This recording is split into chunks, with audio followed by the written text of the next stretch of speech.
está mi pantalla.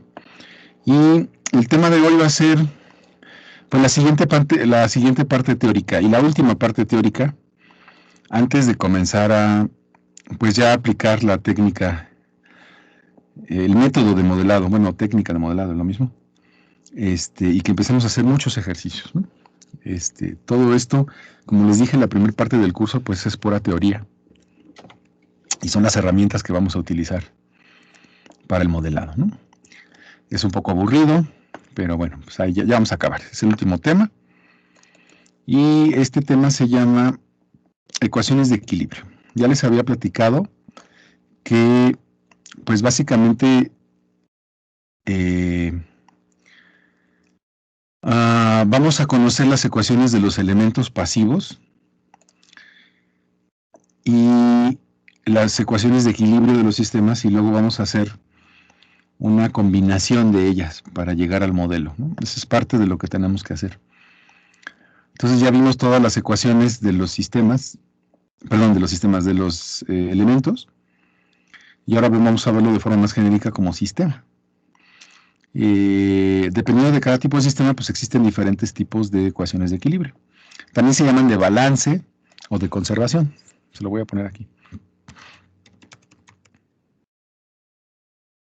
Y se llaman de conservación porque todas están basadas en algún principio de conservación de materia o de energía, que ustedes saben que, bueno, que establece que ni la energía o la materia no se pueden destruir, ¿no? La energía simplemente se transforma en otro tipo de energía, pero entonces, a partir de esos principios se establecen las ecuaciones de equilibrio y nos permite, junto con las ecuaciones de elemento, pues, encontrar los modelos matemáticos. Bueno, no sé si lo ven bien ahí. ¿Quieren que lo haga más grande? A ver. Ahí, ¿no? Ok, entonces vean, las ecuaciones de equilibrio están basadas en balances de energía y de materia. Y se utilizan dentro de la metodología para pues obtener el modelo matemático de los sistemas que ya quedamos que vamos a analizar. Son los sistemas dinámicos, lineales, invariantes en el tiempo, ¿no? Y más cosas que damos por hecho. La forma de hacerlo, como vamos a ver más adelante, pero ya se los estoy adelantando desde aquí, se hace una llamada combinación inteligente. Esa combinación inteligente, no hay recetas, solamente hay como recomendaciones, pero ahí sí, eso es lo que tienen que ir desarrollando con la práctica. No hay forma de que yo les enseñe y que les diga, pues se hace esto y esto, sino que en cada caso es diferente y eso es lo que tienen que ir pues aprendiendo. Es una capacidad, lo tienen que ir desarrollando, es la palabra correcta. Bueno, entonces también se le conoce como ecuaciones de balance o de conservación, y pues para cada tipo pues hay diferentes tipos de ecuaciones, ¿no? Entonces vamos a comenzar con los sistemas eléctricos, y aquí seguramente ya conocen las ecuaciones que se utilizan. Son las famosas leyes de Kirchhoff. Tanto la ley de voltaje como la ley de corriente, que se simbolizan así, LVK o LSK. En algunos libros le ponen LTK, porque en vez de utilizar voltaje le llaman tensión, ¿no? Pero pues son nombres correctos, ¿no? Se le puede llamar diferencia de potencial, voltaje o tensión, ¿no? Y bueno, les digo, seguramente las conocen.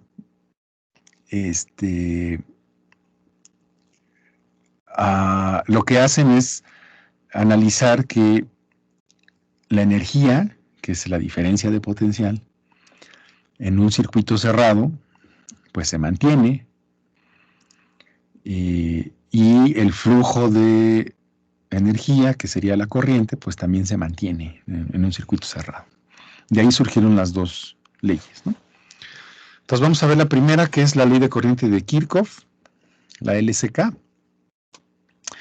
Y esta establece, se los voy a leer, que en un circuito con n número de nodos y m número de ramas, la suma algebraica de corrientes en cualquiera de sus nodos es igual a 0. Pero originalmente Kirchhoff la planteó para una superficie cerrada, cualquiera. Ahorita se los voy a explicar. Cualquier superficie cerrada cumple con la ley de corriente. Pero si esa superficie cerrada la llevamos al mínimo, es decir, hacemos que el área sea infinitamente pequeña, pues eso equivale a un nodo. Y como es más fácil aplicarla a un nodo que a una superficie cerrada, pues se estila desde hace tiempo que sea sobre un nodo, porque es más fácil analizarla así, pero se puede hacer en cualquier superficie cerrada. Matemáticamente, pues ahí ya se los puse, es la sumatoria desde i igual a 1 hasta m, donde quedamos que m es el número de ramas, de las IJs, donde J, perdón, no es I, es J, no, pues que, ahí está, tenía que moverle un poquito más abajo, sí, porque si no se confundiría con la I de la corriente, ¿no?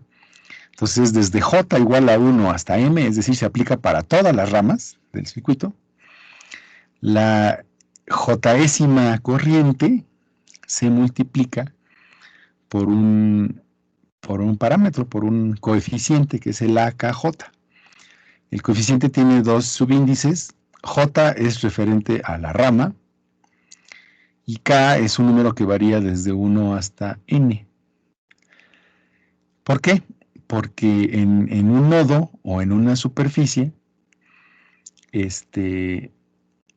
va a tener diferentes corrientes que atraviesen la superficie o que coincidan, converjan al nodo, o bien diverjan del nodo, ¿no? Es decir, entren al nodo o salgan del nodo. Y esa es la diferencia. Ese coeficiente J pues puede tomar tres valores distintos. Más 1, menos 1 y 0. Será positivo, y así se estableció, es una convención, que bien podríamos no seguirla, pero bueno, se estableció hace muchos años y todo el mundo la sigue, aunque no pasaría nada si invirtiéramos los signos. Pero bueno, la convención es que si en la Jésima rama que conecta a ese nodo K, y la corriente sale del nodo, se considera positiva. Si la Jésima rama conectada al nodo K, la corriente entra al nodo, se considera negativa. En particular, yo lo utilizo al revés, ¿no? Pero no pasa nada, son convenciones simplemente. Yo considero que las corrientes que entran como positivas y las que salen como negativas, pero en muchos libros la consideran al revés, ¿no? No importa, mientras todas las que entren tengan un signo y todas las que salgan tengan el signo contrario, pues da lo mismo, vamos a llegar a una ecuación que simplemente al multiplicarla por menos 1 nos va a dar la otra ecuación, son equivalentes. No sé si me da a entender con eso. Yo no sé si ya llevaron análisis de circuitos, creo que sí, ¿no? Sí, al final pues, solamente cambia la dirección, ¿no? En la que sí, no cambia nada. Lo que cambia es la convención, es decir, vamos a llegar a una ecuación y si no, pues vamos a llegar al negado de la ecuación. Pero la ecuación se mantiene, ¿no? La igualdad es constante, pues. Pero bueno, se las estoy poniendo como viene en la mayoría de los libros, pero a mí se me hace más cómodo utilizar las que entran positivas y las que salen negativas. No pasa nada si lo hacemos al revés, mientras todas sigan la misma convención. Y bueno, el coeficiente vale 0 si la rama no está conectada al nodo. ¿Sí? O sea, sí, muchas ramas no van a estar conectadas al nodo, solo se consideran las ramas que estén conectadas al nodo, o bien Si es en función de la superficie, pues si la rama no cruza la superficie, tampoco se considera en la sumatoria, o en la suma. ¿Qué les iba a decir? Sí, que entonces para poder aplicar correctamente y hacer la ley de corriente, pues necesitamos saber bien qué es un nodo y qué es una rama. Pero supongo que lo saben, ¿no? Saben diferenciar en un circuito qué es una rama y qué es un nodo. Y si no, ahorita lo vamos a, pues, a ver con un ejemplo, ¿no? Entonces, preguntas de esto ya lo sabían. Ustedes ya llevaron circuitos, ya conocen las leyes de Kirchhoff. Nada más estamos así como, pues, recordando, ¿no? Cómo se plantea matemáticamente. Vámonos a la ley de voltaje. Bueno, la ley de voltaje, ¿qué establece? Otra vez es una conservación, en este caso no es de flujo, sino de energía misma. Y establece que en un circuito eléctrico se pueden definir mallas o lazos también. Hay una sutil diferencia entre malla y lazo. Aunque hay libros, de hecho, cuando ustedes llevan un análisis de circuitos, vieron un método de solución que se llama análisis de nodos y otro que se puede llamar análisis de mallas o análisis de lazo. Eso depende del autor, ¿no? Pero malla y lazo no es exactamente lo mismo. Hay una sutil diferencia entre ambos. Entonces, si le llamamos malla, es correcto. Y si le llamamos lazo, tendríamos que ponerle el apellido de lazo independiente. Porque toda malla es un lazo, pero no todo lazo es una malla. No sé si eso ya lo sabían o lo tienen bien claro. A ver, platíquenme.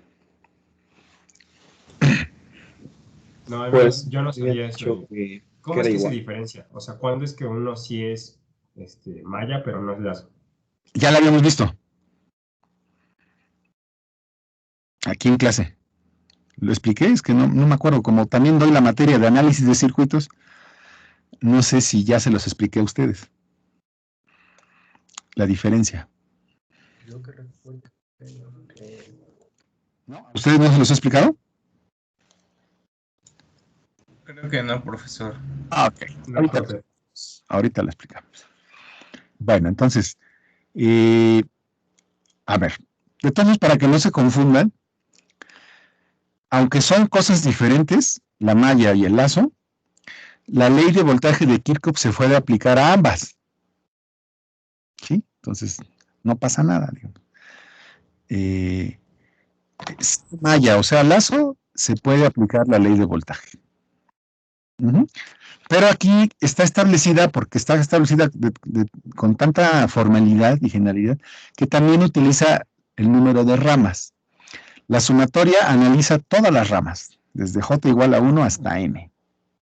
Y de nuevo, es un coeficiente que aquí se le llama b, un coeficiente que tiene dos subíndices, uno con la rama, y otro que va variando en función del número de elementos que atraviese la rama, perdón, la malla, y el voltaje de cada uno de los elementos. Obviamente los elementos van a aparecer en los voltajes de cada elemento, pues en cada rama. La sumatoria de todo eso me tiene que dar 0.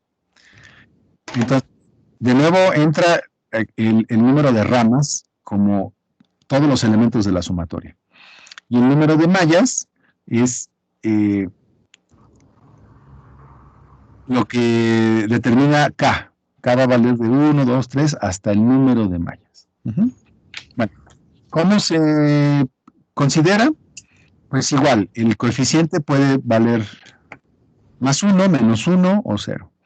Más 1 si la rama forma parte de la malla.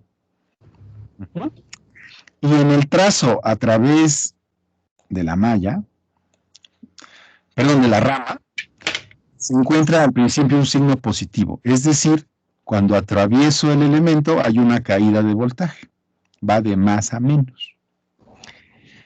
El coeficiente vale -1, se ocurre lo contrario, es decir, lo mismo, si voy sobre la rama que forma parte de la k-ésima malla, y conforme atravieso la rama, encuentro primero un signo negativo, bueno, pues entonces va a pasar de menos a más, y eso significa una subida de voltaje, y entonces se le pone signo menos, y el coeficiente vale 0 si la rama no forma parte de la malla. Eso tiene sentido, ¿no? En un circuito va a haber muchas ramas que no formen parte de una malla, bueno, pues todos esos voltajes van a valer 0. Igual, es una convención que se considere positivo la caída y negativa la subida. Ahí sí yo coincido con los autores. Podemos hacerlo al revés y no pasa absolutamente nada, ¿no? Yo puedo considerar negativa la caída y positiva la subida, pero mientras en todos los elementos lo haga de la misma manera, estaré en lo correcto, ¿no? Voy a llegar a una ecuación equivalente simplemente. ¿Sí se entiende? ¿Ya lo copiaron? Sí. Ok. Ya, profe. Perfecto. Entonces vamos a hacer un ejemplo. Uno para que expliquemos la diferencia entre... bueno, ya lo están viendo ahí. El chiste es que no lo vean. No, todos no lo van a ver. No, sí, ahí ya lo moví. Vamos a ver lo voy a quitar ahorita por lo pronto, ¿no?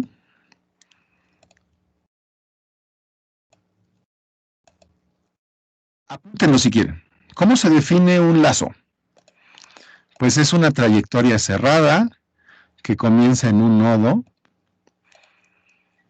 y atraviesa diferentes elementos y regresa al mismo nodo de donde comenzó. Eso es un lazo.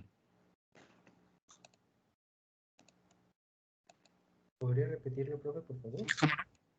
Un lazo es una trayectoria cerrada que comienza en un nodo, atraviesa diferentes elementos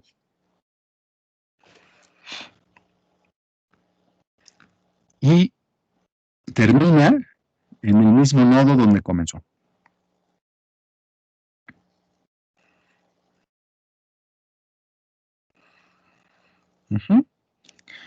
Ahora definamos rama. Rama está formada por las dos terminales de un elemento.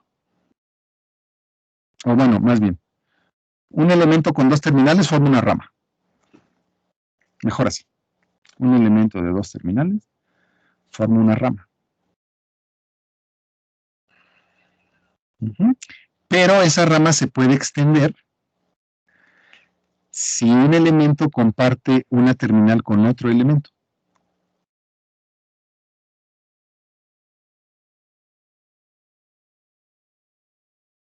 ¿Sí me doy a entender?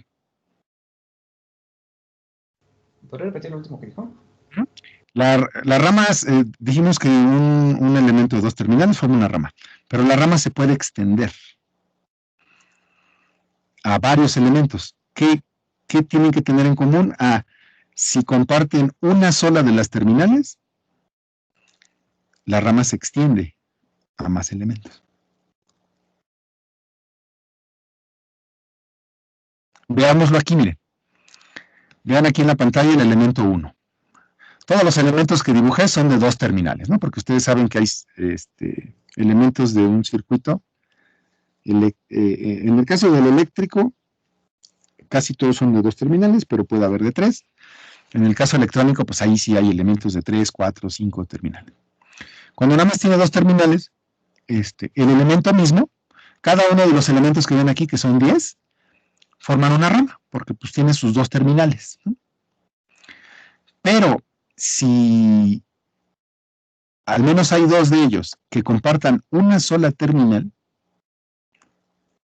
y no la compartan con otro, como aquí el 1 con el 4, comparten una terminal. solamente la comparten entre ellos, no hay más elementos compartiéndola. Ah, bueno, pues la rama del 1 se junta con la rama del 4 y 1 y 4 me forman una rama. ¿Sí? Entonces, así se consideran las ramas. Cuando el elemento no tiene esa característica, por ejemplo aquí que está compartiendo una terminal, el elemento 1, el 3, pero también con el 2, entonces estos ya no están conectados como una rama, ya no se expande la rama. Pero 1 con 4 sí, 1 con 4 sí es una sola rama, la rama se expande. ¿Qué otros elementos me forman una rama juntos? 2 y 7. 7. ¿Cuál? 9 y 10. 9 y 10, así es. 9 y 10. Perfecto. Entonces, este circuito tiene 1, 2, 3, 4, 5, 6, 7 ramas. A pesar de que son 10 elementos, hay 3 pares que están formando una rama más larga y en total tenemos 7 ramas. 3, 5, 6 y 8, cada uno tiene su propia rama, pero 1 con 4 es una rama, 2 con 7 es otra rama y 9 con 10 es otra rama. Si lo vemos, esto es desde el punto de vista de cómo están conectadas las terminales, nada más. Pero si lo vemos desde el punto de vista energético, una rama queda definida también, o se puede definir también, porque la corriente que circula en ambos elementos es la misma.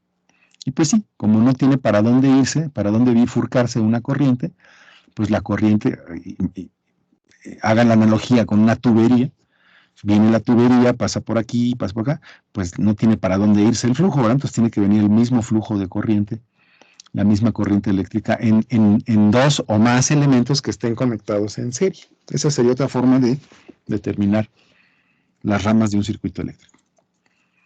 Entonces hay una forma, digamos, geométrica en función de las terminales y hay otra forma energética de determinar los elementos conectados en serie que me forman una rama. Ahora, vayamos con los lazos. Dijimos que un lazo, pues, es una trayectoria cerrada que comienzan... Ah, bueno, y antes del lazo es nodo. ¿Cómo definimos un nodo?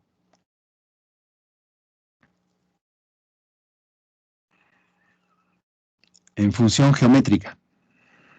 Es un punto en donde se unen ¿Una arista? 2 o más elementos. 2 o más elementos, así es, apúntenlo. Es es la unión de 2 o más terminales. Esa sería la palabra correcta.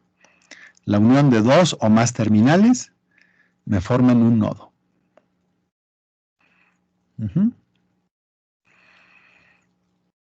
Ahora vean el diagrama y díganme cuántos nodos tiene.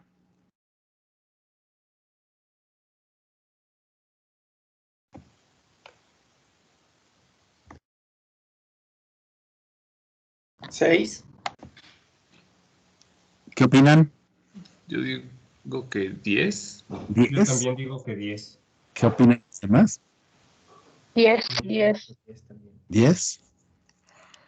¿Alguien da 8? Ah, no, 9. 9, son 9. Ok. Está muy disparejo el asunto. 7. 9 o 10. Profe. 9 o 10. Ah, caray. Pues no, Son 10.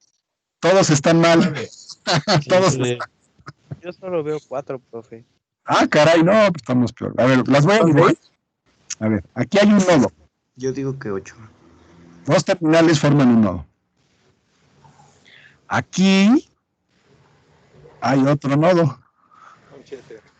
1, 2, 3, 4. Y si quieren analizar pues un cortocircuito aquí, ¿no? Todo esto me forma un nodo. Aquí hay otro nodo. Todo el de abajo es otro nodo. Aquí hay otro de 3, acá hay otro de 3 y aquí hay otro de 2. ¿Sí? Podría alguien decirme, no, es que esto es un nodo, y esto también, y este también. Pues sí, pero están unidos por un cortocircuito, entonces el nodo crece y se hace más grande, ¿me entienden? Acá arriba también me pueden decir, es que aquí hay un nodo y aquí hay otro nodo. Pues sí, pero ambos nodos están unidos por un cortocircuito, pues entonces se hace un nodo más grande, ¿me entiendes? No sé si eso... Vale, ok. Si quieren ponerlo así, hay puristas de los circuitos que dicen, no, bueno, aquí hay un nodo y aquí hay otro. Pero si los nodos están unidos por un corto, pues se forma un nodo más grande, ¿no?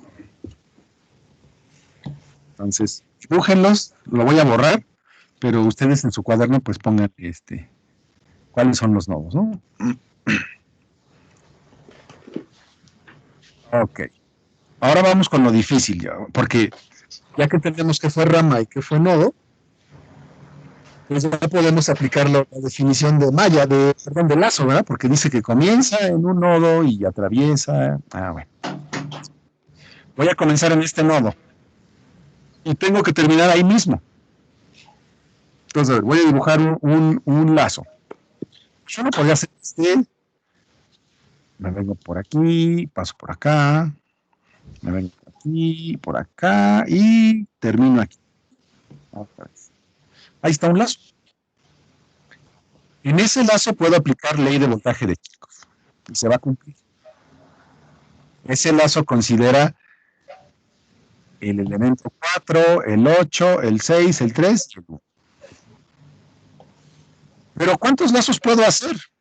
Pues un montón, porque comenzando en el nodo 1, otro me puedo venir por acá, hago el completo. Eso se llama el lazo externo, ¿no? El lazo que va por fuera, digamos. Pero pues puedo comenzar en otro nodo, miren. Por ejemplo, puedo utilizar este nodo y pues puedo hacer una trayectoria que venga por aquí, por acá. ¿Cuántos lazos creen que pueda yo dibujar en este circuito?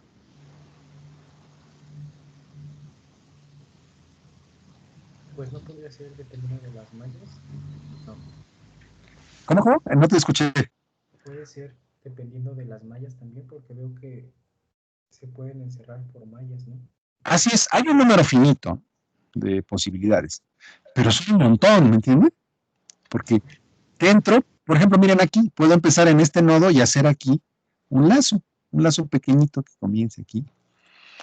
Pero luego, no quiero hacer los bolas, pero también podría, fíjense, comenzar en este nodo y hacer un lazo por acá afuera y terminar ahí mismo. Y es válido, y en este lazo, aunque solamente pasa por uno y dos y luego no pasa por nada, pero como es una trayectoria cerrada que comenzó en un nodo, también se cumple la ley de voltaje de Kirchhoff.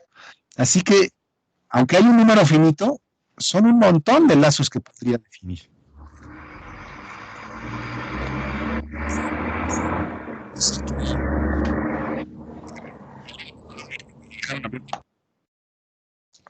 Hay una cosa que podemos definir adicional al lazo y se llama lazo independiente. Apúntenle, por favor.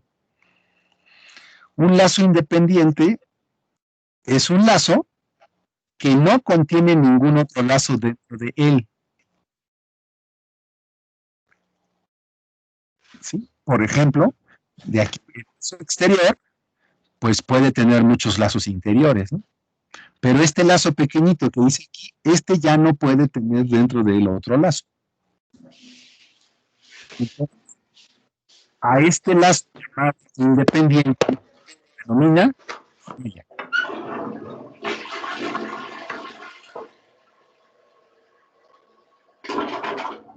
¿Sí me están escuchando bien? ¿Están escuchando el excusado de no sé quién? Bueno, lo importante es que le jaló.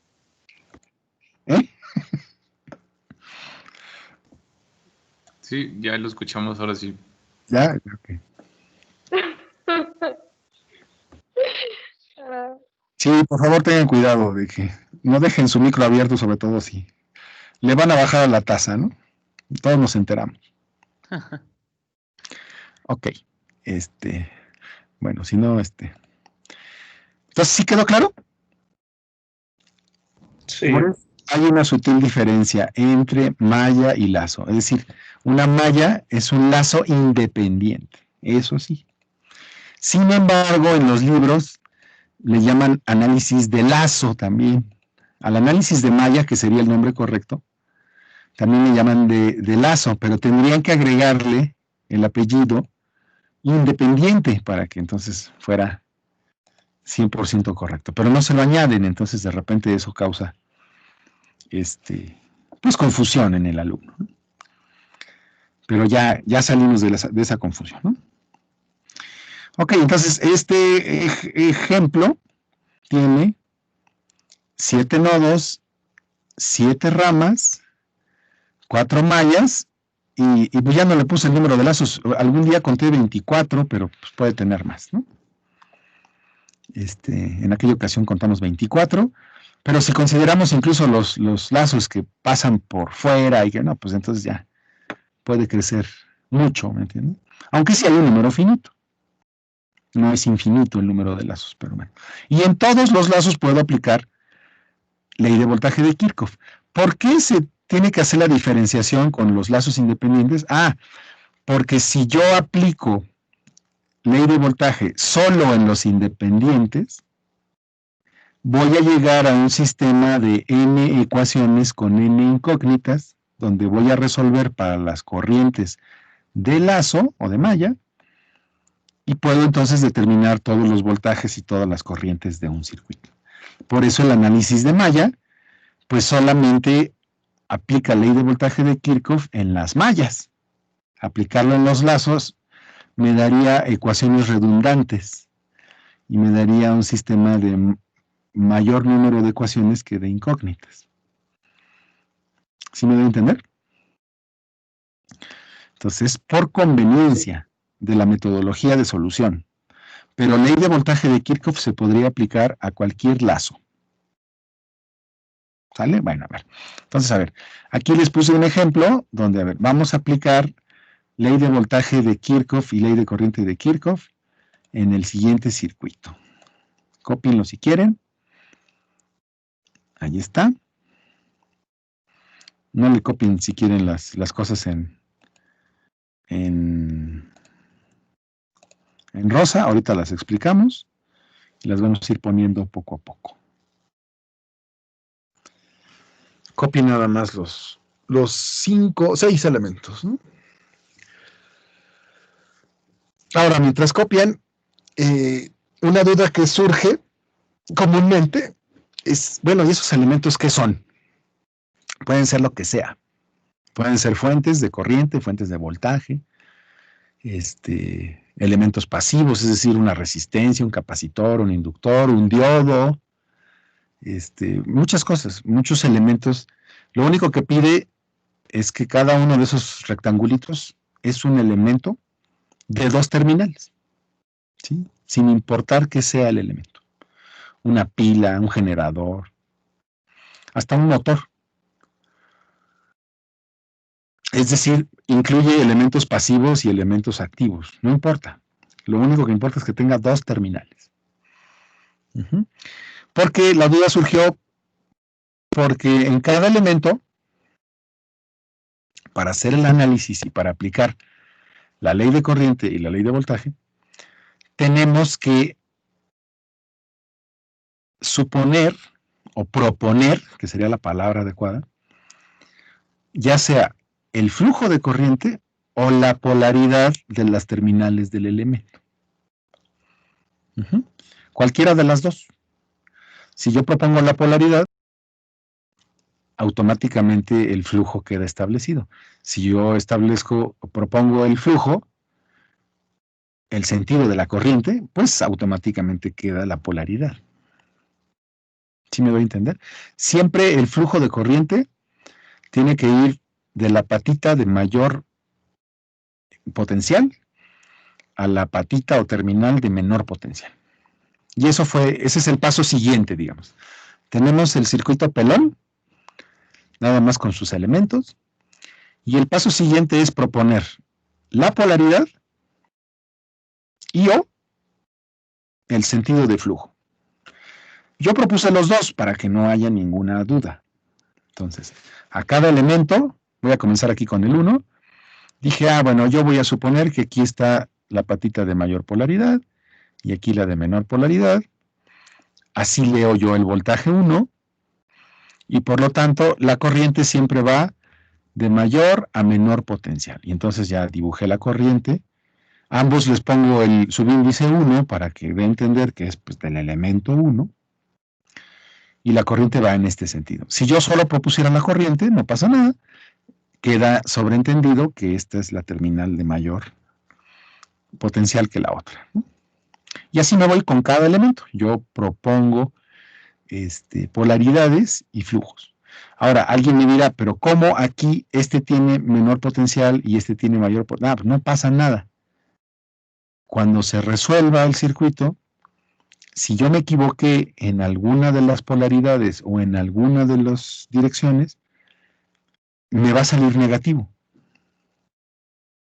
Y ya, lo que tengo que interpretar es que, pues la polaridad la propuse mal, o bien el flujo lo propuse mal. O ambas.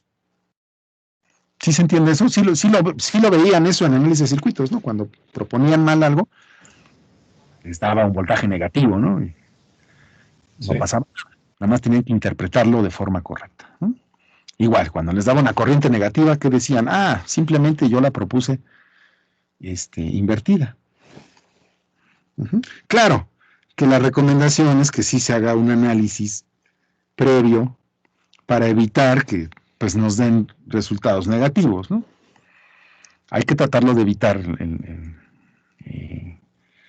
lo más que se pueda, pero en este ejemplo no está hecho ese análisis. En este ejemplo fue nada más proponer y aplicar. Si lo hubiéramos hecho con mayor detenimiento, pues quizás sí,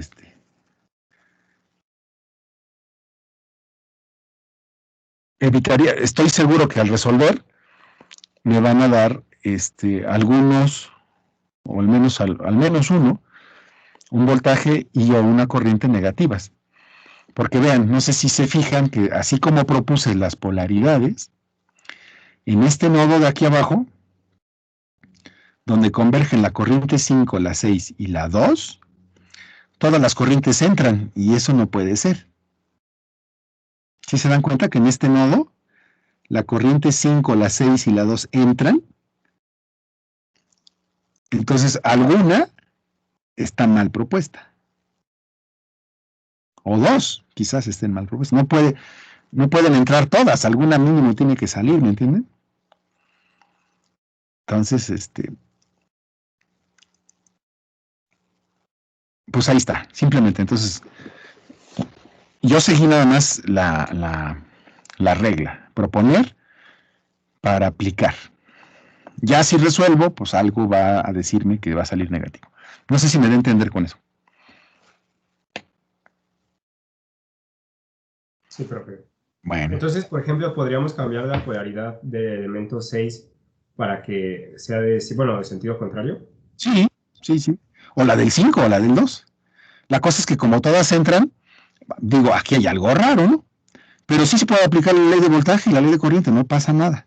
Simplemente que si lo resuelvo, algo me va a salir negativo. Okay. ¿Sí? Y la otra, ustedes pueden proponer la polaridad, pues como gusten. Aunque esté mal, se puede aplicar las leyes, vaya.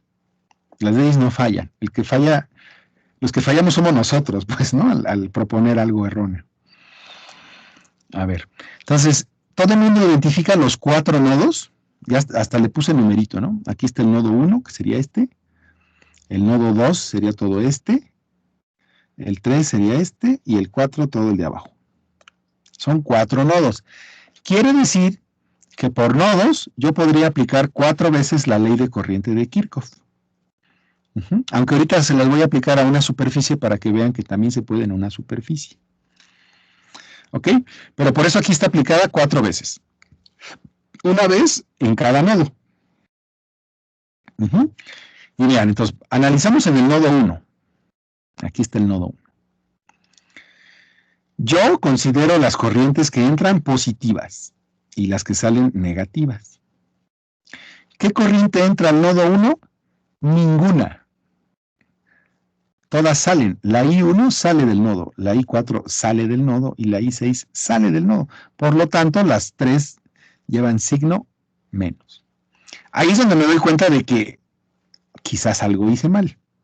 Porque, pues, ¿cómo es que todas salen del nodo? Entonces, ¿cómo se alimenta el nodo? ¿Me entiendes?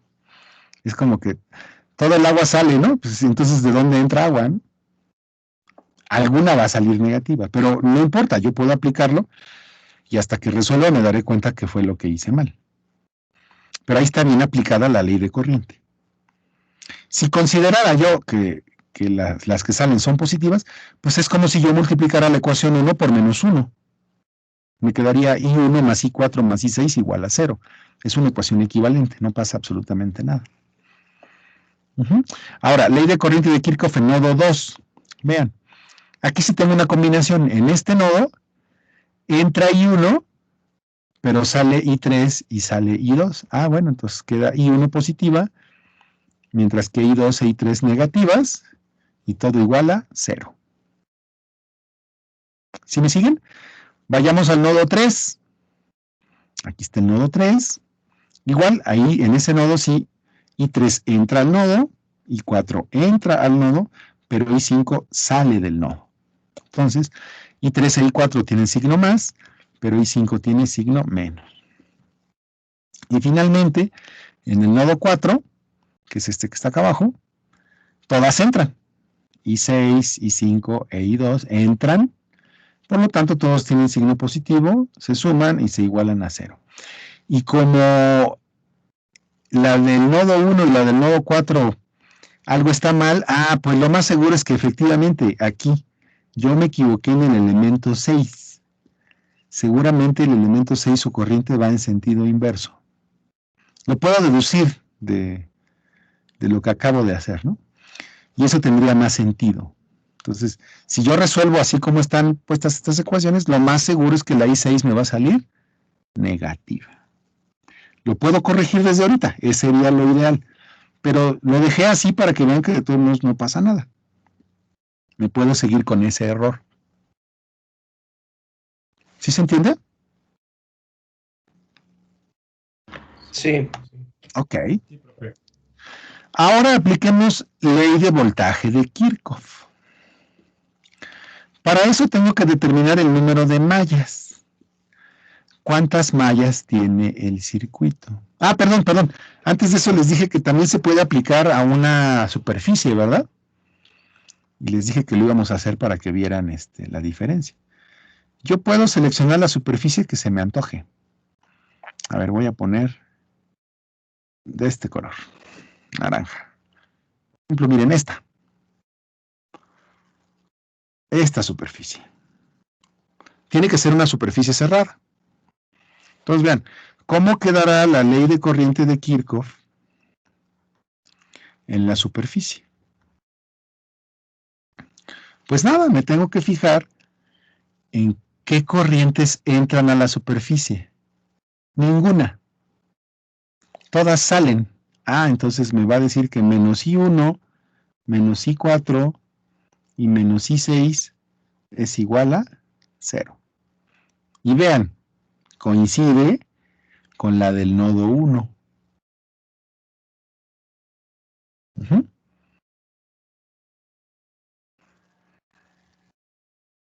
Pero lo que quiero que vean es que las superficies las podemos escoger como que arbitrariamente.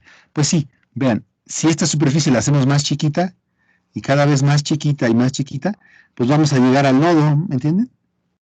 Bueno, ahí lo dibujé muy feo, ¿verdad? A ver, déjenlo dibujo mejor. A ver, esta superficie luego la considero más chiquita. Bueno, pues ahí está, ahí se cumple. Y luego digo, no, voy a hacer una más chiquita todavía. Bueno, pues ahí también se cumple. Y una más chiquita todavía. Bueno, y una infinitamente pequeña. Pues llego al nodo otra vez.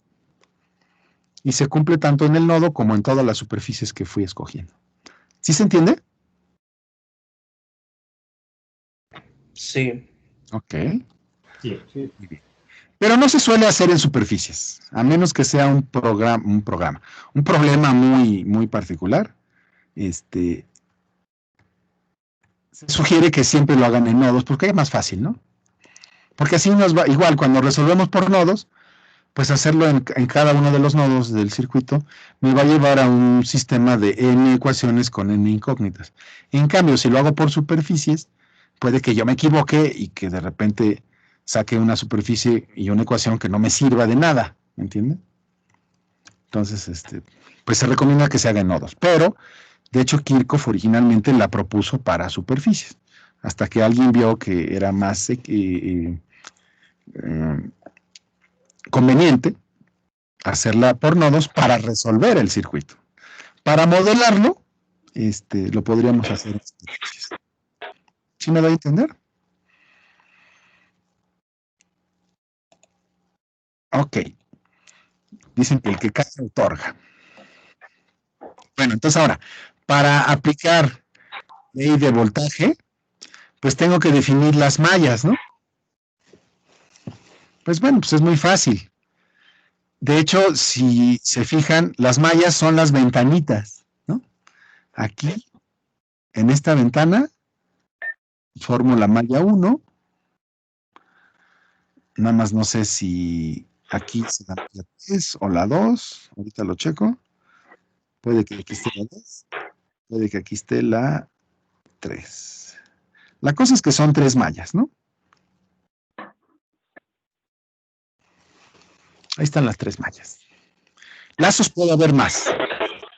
Mallas solamente hay 3. Y aplico ley de voltaje de Kirchhoff. A ver, vamos a malla 1. A ver, déjenme ver de una vez si estoy... No, sí estoy mal. Aquí propuse yo la malla 2.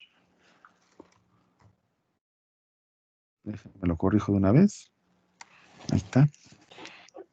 Así como lo tengo Mira, ya. este señor, ¿cómo paseaba sus chihuahuas? Sí, esta es la malla 2. Déjenme Iban ver. jalando un carrito y luego aquí llevaba otro arriba. Vale. ¿Y qué les iba a decir? Ah, y la malla 3. Ya está ahí, corregido. Entonces, a ver si alcanzan a ver bien. Aplico ley de voltaje de Kirchhoff en malla 1. Comienzo. Yo propuse las mallas en sentido horario. Nada me impide proponerlas en sentido antihorario. Nada.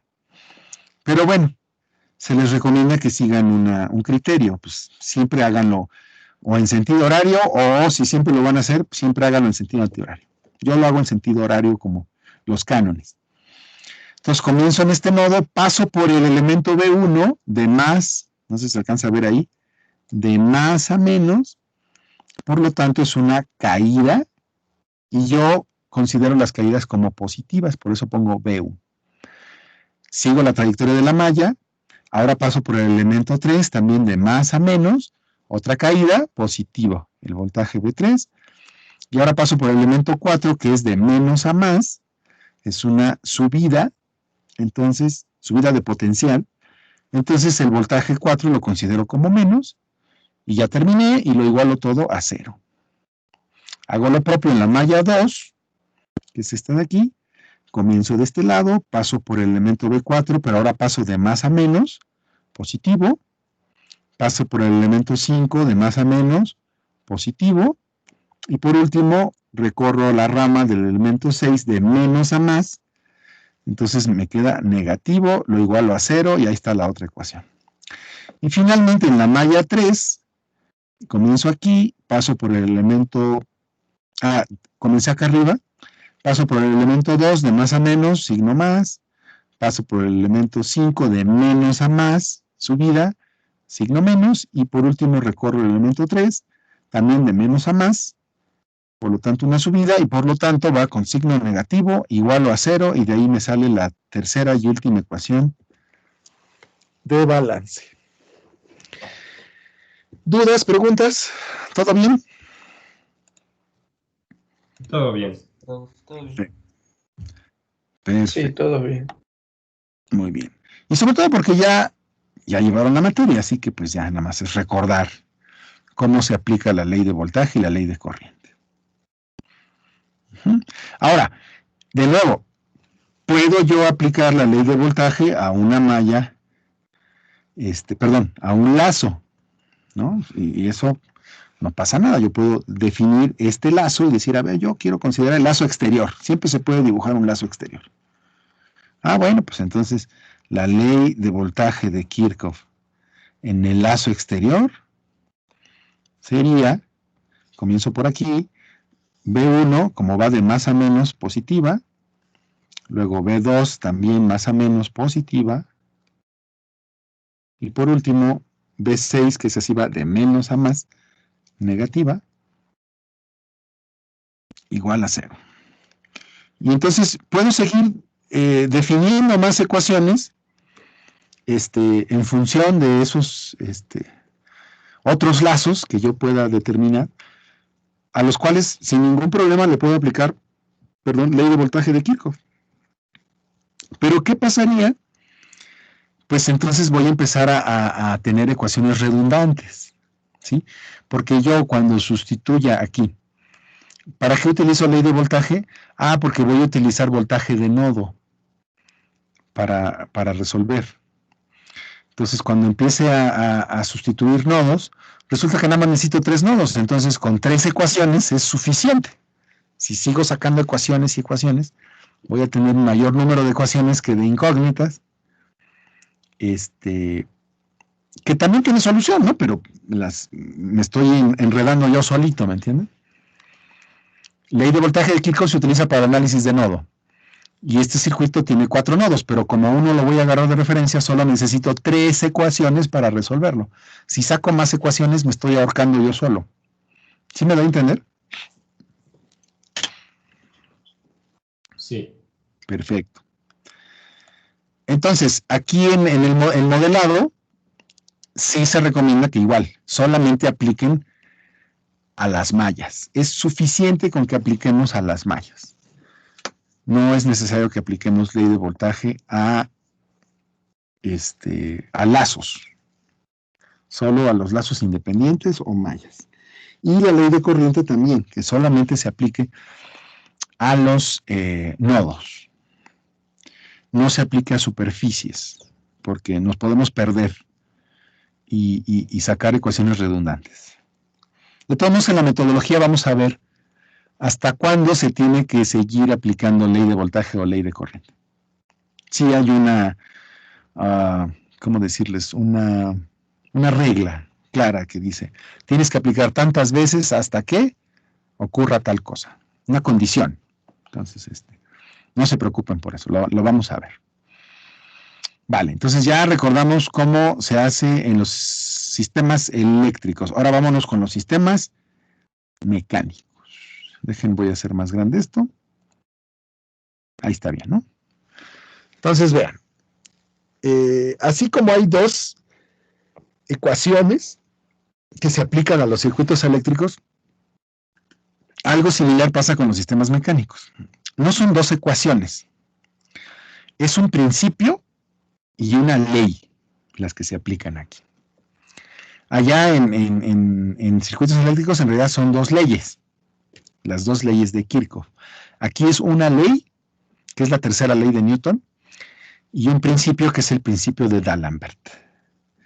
Entonces vamos a recordar que qué es lo que establecen la ley y el principio. La tercera ley de Newton, ya saben, es la que se llama de acción y reacción, ¿no? Y establece, esa es más bien escrita, ¿no? Establece que a toda acción corresponde una reacción de la misma magnitud, pero de sentido contrario. Eso lo saben desde la secundaria. Y la aplicación de la tercera ley de Newton más bien se hace en los diagramas de fuerzas y los diagramas de torques, en los diagramas de cuerpo libre, etc. No tiene una formulación matemática como tal, no es una ecuación, no es una desigualdad. Es un postulado, ¿no? Es una afirmación, es una proposición que es cierta. En cambio, el principio de D'Alembert, que que también es una proposición que se puede demostrar, sí se puede, digamos, escribir en su forma de ecuación. Pero primero vamos a recordar qué es lo que dice el principio de D'Alembert. Dice que las fuerzas aplicadas a un elemento, junto con las fuerzas de inercia, forman un sistema en equilibrio. Y ahí está el ingrediente. Cuando nos dicen que está en equilibrio, entonces eso se puede escribir como una ecuación que me dé igual a 0, ¿no? Pues sí, de ahí sale, ¿no? Ahora, eso es en general, ¿no? La tercera ley de Newton pues, se aplica a toda la física newtoniana, el principio de D'Alembert también. Pero vamos a aplicarla ahora a... Nosotros vamos a analizar dos tipos de sistemas mecánicos, los longitudinales y los rotacionales. Bueno, ¿cómo se aplican estas dos, esta ley y este principio ya en particular a los sistemas mecánicos? Vamos a ver. ¿Voy muy rápido o ya? ¿O sí puedo seguir? Ustedes me dicen. No, ahí va. Buen paso. Perfecto. Sí, igual como dices, es un repaso, básicamente. Sí, son cosas que ya saben, ¿no? Sale. Entonces, ¿cómo se aplica la tercera ley de Newton y principio de D'Alembert? En un sistema mecánico longitudinal, bueno, la tercera ley de Newton sigue siendo un postulado, una proposición, pero se puede postular de esta manera. Si un elemento A ejerce una fuerza sobre otro elemento B, este último ejercerá una fuerza de igual magnitud, pero de sentido contrario al elemento A, llamada fuerza de reacción. Entonces, a toda fuerza de acción corresponde una fuerza de reacción, pero en sentido contrario y de la misma magnitud. Mientras que el principio de D'Alembert aplicado a sistemas mecánicos longitudinales se puede expresar como la sumatoria de todas las iésimas fuerzas, incluidas las de inercia, tienen que ser igual a 0. Vale, entonces, apliquemos estas dos cosas a un sistema muy famoso en modelado, que es el sistema MKB, o también conocido como masa resorte amortiguador. Es muy famoso este sistema. Seguramente ya lo conocían, ya habían visto el diagrama, el dibujo. Y luego vamos a entender por qué es muy famoso. Pero les adelanto que pues muchos sistemas en la vida real se pueden modelar con esos tres elementos conectados, así como está en ese dibujo. Por eso es muy famoso, ¿no? Entonces, ¿y por qué se le llama MKB? Pues porque son los coeficientes de la masa, la constante del resorte y el coeficiente de amortiguamiento. Entonces, pues vamos a considerar un carrito sobre un plano horizontal y una pared en un plano vertical, y el carrito se puede mover longitudinalmente sobre el plano en una sola dirección. Hagan de cuenta que está sobre un riel, si lo quieren ver así. Y en uno de los extremos del carro están colocados tanto un resorte como un amortiguador, y la otra terminal de cada uno de estos dos está conectada físicamente a la pared. Entonces yo establezco un marco de referencia, que sería la posición en equilibrio, en reposo del carrito, y dado que le voy a aplicar una fuerza en este sentido, que va de izquierda a derecha, pues puedo presuponer que el carrito se va a mover hacia la derecha. Del reposo se va a mover hacia la derecha. Ahí está, ese es mi sistema, y ese es el que quiero analizar. Algo de lo que tendría que hacer, yo veo varias variables físicas ahí. La fuerza aplicada al carrito, el desplazamiento del carrito, la masa del carrito, el coeficiente del amortiguador y la constante del resorte. Sin embargo, yo creo que es fácil ver qué variable física va a depender del tiempo y qué variable física no, ¿verdad? Es claro que Sí. la masa, la constante del resorte y el coeficiente del amortiguador los voy a considerar como constantes. Sí, así es. ¿Sí? Por eso no les pongo dependencia del tiempo. En cambio, a la fuerza y al desplazamiento, pues no, ahí sí van a depender del tiempo. Por lo tanto, es un sistema invariante con el tiempo, porque sus parámetros son constantes o no son funciones del tiempo. Eso ya lo habíamos visto cuando al inicio hicimos un recordatorio, ¿no? De la diferencia entre un sistema variante y un sistema invariante. Entonces, si todas las variables físicas, que son parámetros, no dependen del tiempo, entonces estoy hablando de un sistema invariante con el tiempo. La solución, que va a ser una ecuación diferencial, cuando la solución va a ser única y va a estar en función de los valores de m, k y b. Sí, eso sí queda claro, ¿no? Y desde ahorita yo debería de preocuparme, poner atención en que de las dos variables físicas que sí dependen del tiempo, ¿cuál es la entrada y cuál es la salida? ¿Cuál creen que considere yo como entrada y cuál creen que considere como salida?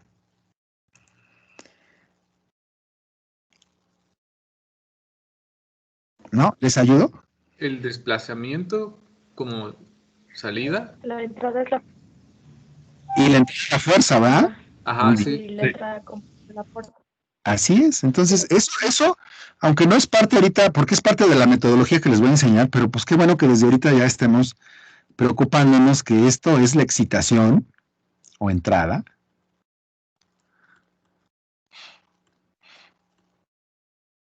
Y la variable que me interesa, la variable física que me interesa ver cómo se comporta, eso es lo que me define mi salida o mi respuesta.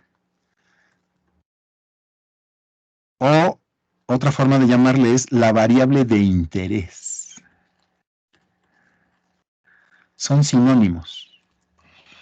Le podemos llamar salida, le podemos llamar la respuesta del sistema o la variable de interés del sistema.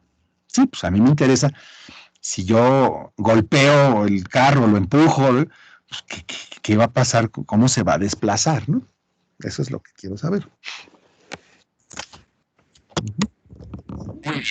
Muy bien, pues entonces apliquemos a este sistema simple el principio de D'Alembert y la tercera ley de Newton. Para hacerlo, se recomienda ampliamente que dibujen un diagrama de fuerzas, que algunos autores le llaman diagrama de cuerpo libre, pero yo prefiero no llamarlo así, porque tiende a confundir al alumno.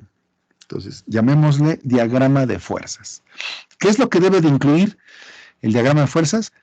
Todas las fuerzas, eso no lo puse, pero a ver, escríbanlo.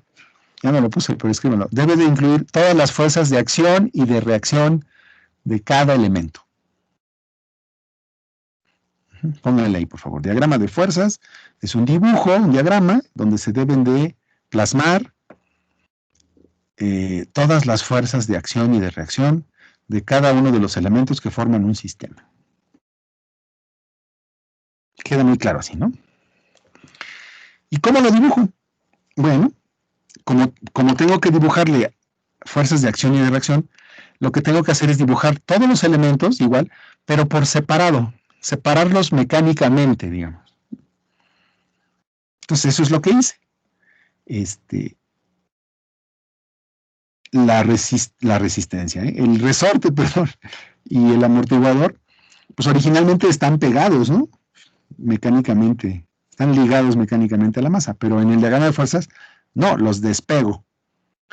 Cada cosa la despego para que yo pueda dibujar sus fuerzas de acción y de reacción. Entonces, vean, comienzo siempre, esa es una regla, siempre se comienza dibujando la única fuerza, o en el caso de los rotacionales, el único torque, que sí conozco, que va a ser pues el de excitación. Ahí sí yo tengo que decir, ¿para dónde va la excitación? Y en este caso va hacia la derecha, porque igual yo pude haber empujado hacia la izquierda el carrito, ¿no? Bueno, pero aquí estoy considerando hacia la derecha, de izquierda a derecha. Pues ese es el que dibujo primero, y lo dibujo en el elemento en donde está siendo aplicada, porque esta fuerza pudo haber sido aplicada al resorte, o pudo haber sido aplicada al amortiguador. Donde esté aplicada, ahí la dibujo. Ya está. Y esa es la única que sí tengo certidumbre total de en qué dirección está, porque pues yo lo estoy proponiendo, ¿no? Yo estoy diciendo que voy a jalar el carrito con una cierta fuerza. Ahí está. Me coloco en el primer elemento y digo, a ver, como carrito, voy a ofrecer una reacción a esa fuerza, de sentido contrario. Y entonces se va a oponer a esa fuerza, la fuerza generada por la propia masa del carrito. Le pongo F sub M, en sentido contrario.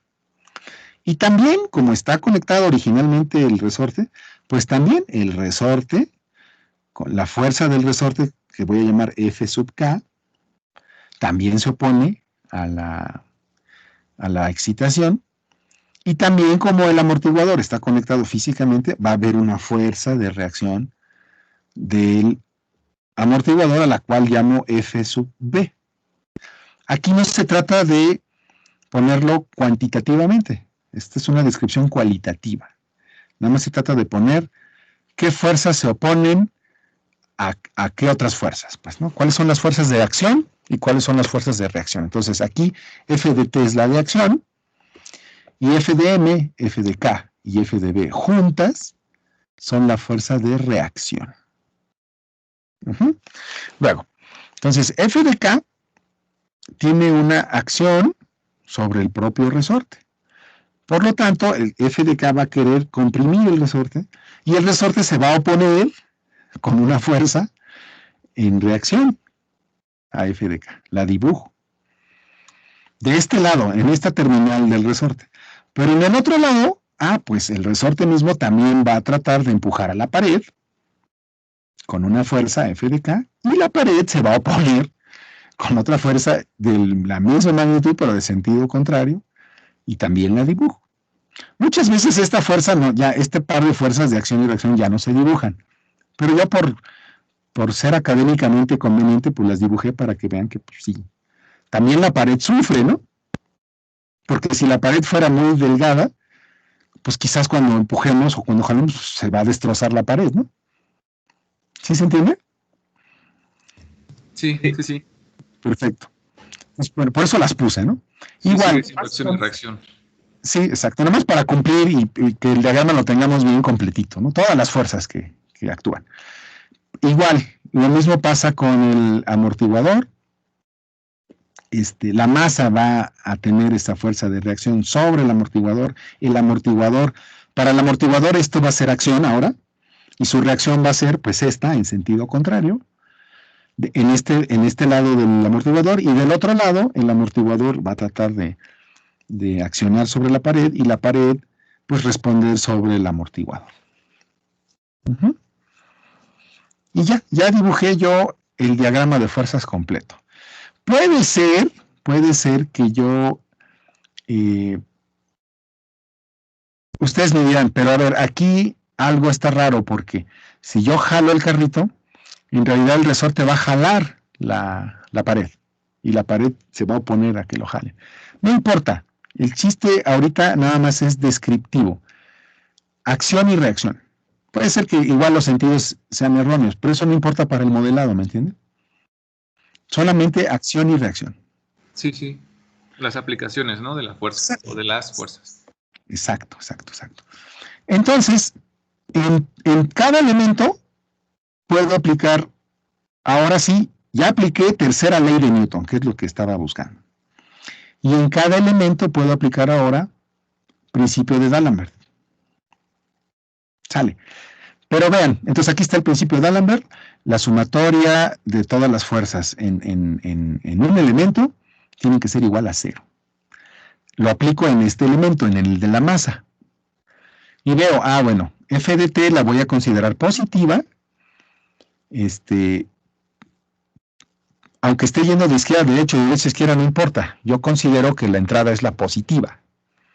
Y las que se oponen a esa fuerza las considero negativas. De todas maneras no pasa nada. Si las considero al revés, pues me va a dar una ecuación equivalente. ¿Vale? Entonces, f de t la considero positiva y las otras 3 que se oponen, pues negativas. Y todo lo igualo a 0.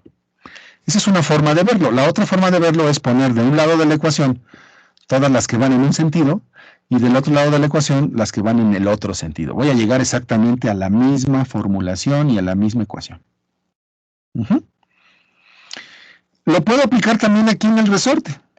Pero vean, lo que me dice el resorte es que f de k, pues menos f de k que va en el otro sentido va a ser igual a 0. Quiere decir que f de k es igual a f de k. No me da ninguna información nueva. Y si lo aplico en el amortiguador, voy a llegar a lo mismo, a que f de b es igual a f de b. Entonces, pues no tiene ningún caso aplicarla a los otros dos elementos.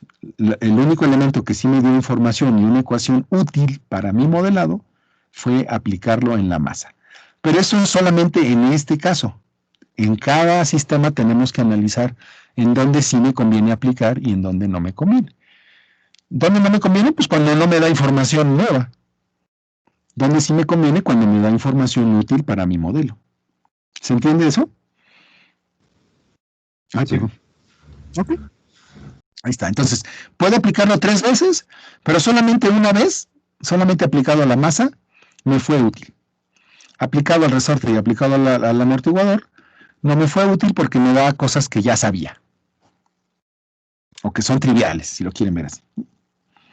Y la razón es porque están pegados a la pared. Si no estuvieran pegados a la pared y estuvieran pegados a otro elemento, entonces sí, aplicar el principio a estos elementos me va a dar ecuaciones que sí me son útiles para el modelado. Ok, nos seguimos. ¿Cómo vemos esto ahora en los sistemas mecánicos rotacionales? Pues es la misma sopa, es la misma gata, nada más que revolcada de otra manera. Ahora tenemos que aplicar tercera ley de Newton y principio de D'Alembert, pero enfocado a los sistemas mecánicos rotacionales. ¿Qué pasa con la tercera ley de Newton? Bueno, pues muy fácil. Déjenla, voy a hacer más pequeñita para que se alcance a ver. Ahí está. Pues es casi la misma gata, nada más que revolcada, porque en vez de considerar fuerzas, pues ahora vamos a considerar torques. Se los leo, ¿no? Dice, si un elemento A ejerce un torque sobre otro elemento B, pues este ejercerá un torque de igual magnitud, pero de sentido contrario al ejercido por el elemento A. Entonces ahora vamos a tener torque de acción y torque de reacción. Y ya quedamos que le vamos a llamar torque y no par, ¿verdad? A menos que ustedes me convenzan de lo contrario. Sí, sí. Pero no han intentado hacerlo, entonces, bueno, pues le seguiré llamando torque. ¿Cómo ven? Va, de acuerdo, torque. Ustedes son los expertos en mecánica. Yo soy ingeniero eléctrico electrónico, así que mecánica no es fuerte mío. Ustedes me pueden convencer de que le llame par. Pero por lo que veo están a gusto. No tienen ningún inconveniente. Sí, profe. Ok. ¿Y eso que son? Bueno, ahorita son 34, ¿no? Pero me dan la razón. Está bien. No siempre se la den a los profes, ¿eh? No, nosotros no tenemos la verdad absoluta. Siempre Vale.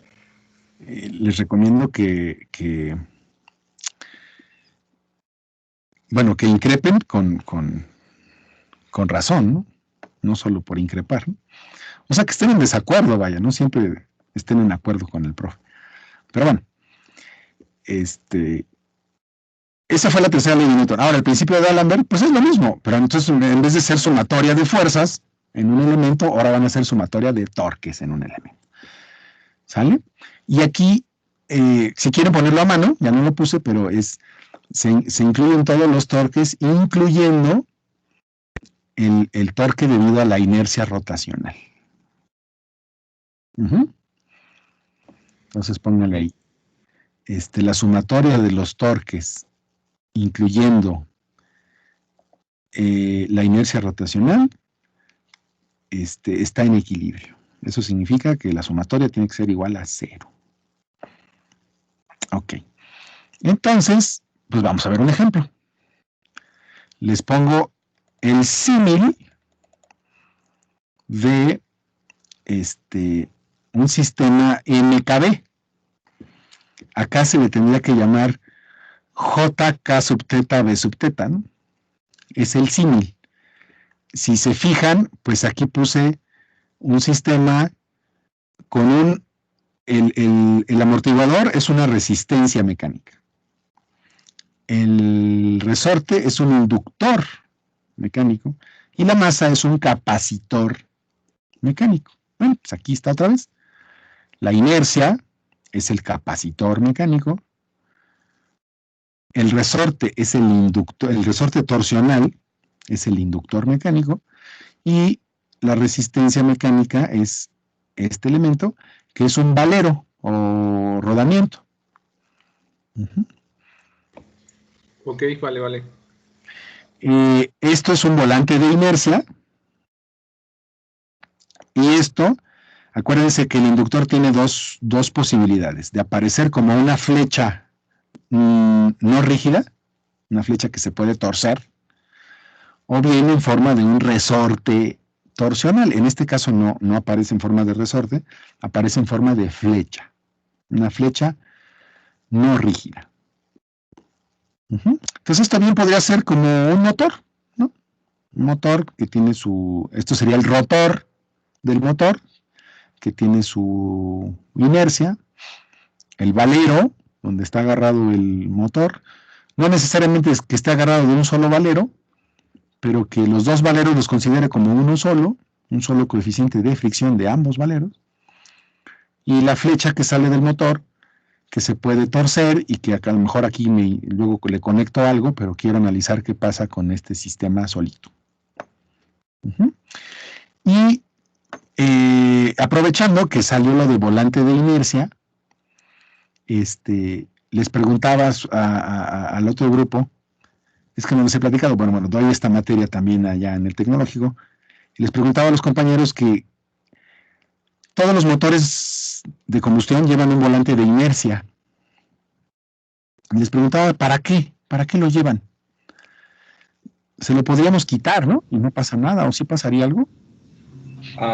Creo que también a nosotros ya nos los comentó, era para la cuestión de las vibraciones que... Eso se los comenté a ustedes y no a ellos. Sí. Ok. Me hago bolas, disculpen. Bueno. Sí, está bien. No pasa nada. ¿Qué tengo que dibujarle?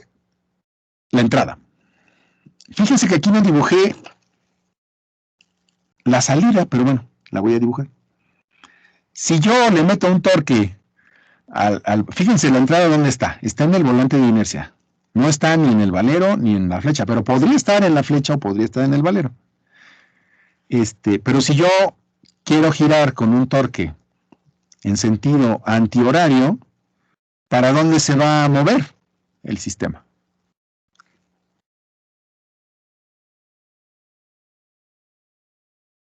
¿En sentido antihorario también o en sentido horario?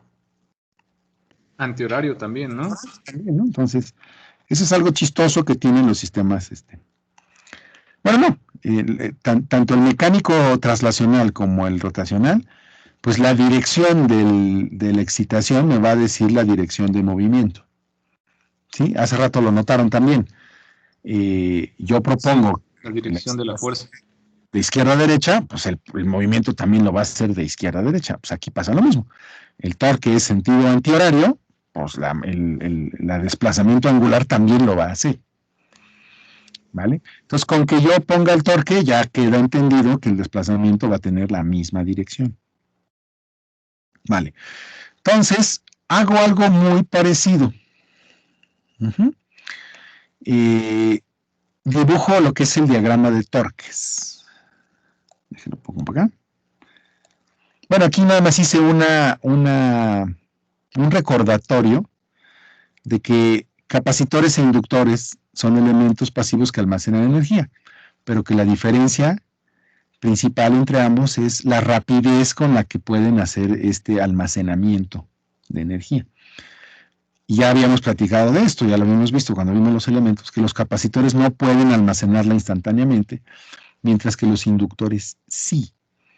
Es decir, en este sistema en particular que está formado por un inductor, un capacitor y una resistencia, pues estos dos pueden almacenar energía, pero la almacenan de forma diferente. La inercia rotacional no la puede almacenar instantáneamente, y una vez que ya la tiene, tampoco la puede liberar instantáneamente. En cambio, el resorte sí. Ese instantáneamente se tuerce e instantáneamente puede volver a su posición original y entonces almacenar y soltar la energía instantáneamente. En un motor, por eso cuando prenden un motor, ¿a poco prende a su velocidad nominal el motor? Pues no. No acelera. Acelera poco a poco, porque va el capacitor almacenando energía de movimiento. Y una vez que ya la tiene almacenada y que ya se está moviendo con cierta velocidad, pues igual cuando lo detienen, cuando le quitan la energía al motor, pues la inercia rotacional sigue y no se va a detener hasta que vaya perdiendo poco a poco la energía. ¿Y cómo la va perdiendo? Pues a través del resistor, a través de la fricción. Siempre que haya un capacitor, va a tener asociado un resistor, por el cual va a ir perdiendo poco a poco esa energía. Y aquí está, pues, ¿no? Entonces pasa lo mismo. Dibujo la entrada en el elemento donde está la excitación, ¿eh? Que es en la inercia. Ahí está la entrada, sentido antihorario. Su desplazamiento, sentido antihorario. Esta es la fuerza de acción, pero se va a oponer, pues, la propia reacción de la inercia, y como está conectado físicamente la reacción del valero y la reacción de la flecha. Entonces aquí tenemos una fuerza de acción, un torque de acción y 3 torques de reacción. Lo mismo pasa.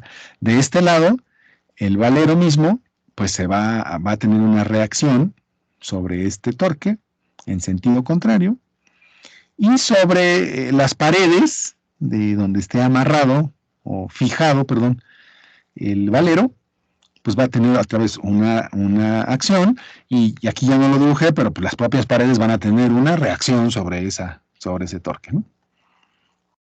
Este será el de ¿cómo le llamamos? No le llamamos pared, le llamamos la base del rodamiento, ¿no? Y del otro lado hay una acción sobre hay una reacción, porque esta sería su acción sobre el resorte. Hay una reacción, y como el resorte en este caso no está conectado a nada, pues ya no hace una acción sobre nadie, a menos que ustedes lleguen y pongan la mano ahí, ¿va? ¿Qué pasaría si ustedes quieren detener el giro? Ajá, nos va a querer mover nuestra mano también, ¿no? Sí, ustedes van a girar completamente, ¿no?, con el motor. Bueno, si tiene mucha inercia, si no, pues lo van a detener. Pero van a sentir la reacción, ¿no? Muy bien, pero aquí ya no se dibuja porque pues ya no hay ningún elemento sobre la cual se aplique, ¿me entienden? Como hace rato que aquí teníamos la pared, ¿no?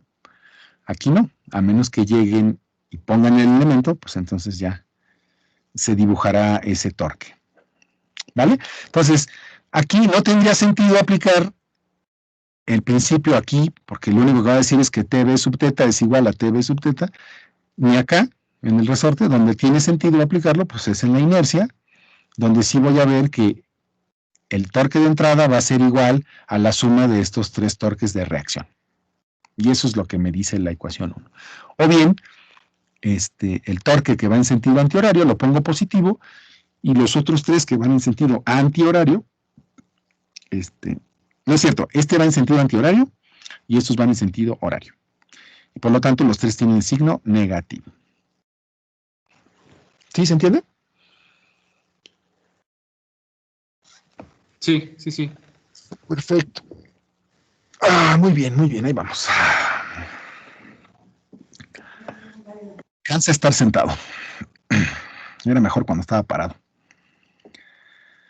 Ok. Sí. Caminaba al menos y daba vueltas en el salón. Aquí estoy. Sí. Echado como en la película de Wall-E, ¿no? Sí, justamente. Así vamos a terminar todos, ¿no?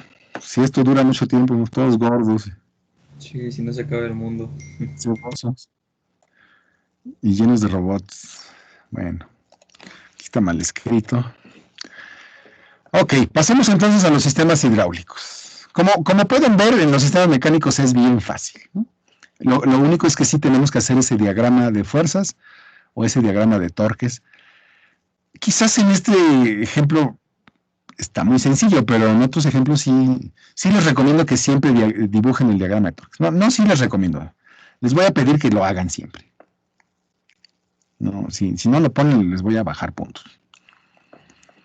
No intenten agarrar el toro por los cuernos, pues, ¿no? Bueno, ahí está. Entonces, vámonos a los sistemas hidráulicos. Ahí, ¿qué pasa? A ver, miren. Igual. A ver, en sistemas eléctricos son dos leyes. Las dos leyes de Kirchhoff. En sistemas mecánicos es la tercera ley de Newton y el principio de D'Alembert. Aquí hay una ley de balance y una ley de conservación. Pero otra vez son como que dos leyes, ¿no? Ambas pues están basadas en conservación. Una de energía a través de presiones y otra de masa. Entonces, como postulado, la ley de balance de presiones es muy simple. Dice que la suma algebraica de las caídas de presión alrededor de una malla es igual a 0. Mientras que la ley de la conservación de la masa dice que la suma algebraica de los gastos en un nodo es igual a 0. O bien, en otros libros dice, las variaciones temporales de volumen es igual a la sumatoria de los gastos. Pues sí, a ver, eso se entiende así como que en un volumen de control, el cambio de volumen, pues es lo que entra menos lo que sale. ¿Sí, más o menos? A ver. Entonces, veamos primero esta ley de conservación de la masa. Entonces, vean, lo puse así como dice, las variaciones temporales de volumen, ¿eso qué es? Pues la derivada de volumen con respecto al tiempo, diferencial de volumen dividido entre diferencial del tiempo. Esas son las variaciones temporales de volumen. Eso es igual a la sumatoria de los gastos. Pero la sumatoria de los gastos se entiende como el flujo neto, es decir, los gastos que entran menos los gastos que salen. Por la misma razón que hicimos positivas y negativas las corrientes en un nodo, pues aquí es lo mismo. Yo estoy considerando, por eso les digo que a mí me gusta, para que aquí sea igual. Los flujos que entran los considero positivos y los flujos que salen negativos, así como lo hicimos en los circuitos, que las corrientes que entran al nodo pues son positivas y las corrientes que salen son negativas, aunque en los libros de análisis de circuitos luego utilizan la otra convención. No pasa nada, mientras entiendan ustedes todo bien. ¿Y entonces qué hago? Pues sustituyo la sumatoria de gastos por la definición en función de entradas y salidas y llego a la ecuación 1. Esta sería la ley de la conservación de la masa que hay que aplicar para nuestro modelado. Cópienla, por favor. Y les digo que de forma verbal establece que el cambio del volumen instantáneo pues va a ser la suma de lo que entre menos la suma de lo que salga. De otra forma me está diciendo que la masa se mantiene en ese recipiente cerrado, ¿no? No se puede desaparecer la masa. Nada más que aquí es conservación de volumen. Pero si todo esto lo multiplico por ρ, que es la densidad, pues llegaría a una ecuación másica, ¿no? No los quiero hacer bolas, ya nada más se entiende. Se entiende esto, ¿no? Ya. Tampoco somos especialistas en termodinámica ni nada, ¿no? Sí, entonces vamos a aplicarlo a este sistema. Es un tanque, un tinaco, hagan de cuenta. Tiene dos salidas, dos gastos de salida diferentes. Y también tiene dos gastos de entrada diferentes. Entonces, esto es un capacitor. Es un capacitor hidráulico. Almacena energía hidráulica. Para conocer el volumen de agua que tenemos aquí, pues una forma sería, si el recipiente es como un tinaco que tiene una forma regular y conocemos su área y su altura, pues la multiplicación del área por la altura me da el volumen. Entonces, cuando saco la derivada del volumen, pues me conviene sustituir área por altura. Pero originalmente la ecuación viene en función del volumen. Más aún, como les decía, si el recipiente tiene una forma regular, pues cuando saque la derivada, el área, como es constante, pues va a quedar área por derivada de altura con respecto al tiempo, ¿no? Entonces simplifica eso mucho el análisis. Pero bueno, no me quiero adelantar. Puedo poner volumen o puedo poner su cálculo en función del área y de la altura. Y nada más estoy dibujando aquí para que quede más claro que se debe de considerar la presión, que ahorita viene para el otro balance, el balance de presiones. Y esta presión es mucho más fácil entenderla. Se dice que P es la presión al fondo del tanque. Entonces, si ustedes fueran una partícula que vive ahí al fondo, la presión total que van a sentir, pues es la suma de la columna de agua, que es la presión hidrostática, más la suma de la columna de aire, que está en su cabeza, que es la presión atmosférica. Entonces, presión atmosférica, que es presión debida a la columna de aire, más presión hidrostática, que es presión debida a la columna de agua, me va a dar la presión en el fondo del tanque. ¿Sale? Esto no es ninguna ley, esto es por puro principio físico, ¿no? Ok, me regreso a la ley de conservación. Ya escribí la diferencial de volumen con respecto al tiempo. Y ahora pues nada más escribo, ¿cuáles serían los gastos de entrada? Pues QE1 y QE2 sumados. QE1 más QE2 me da la sumatoria de los gastos de entrada.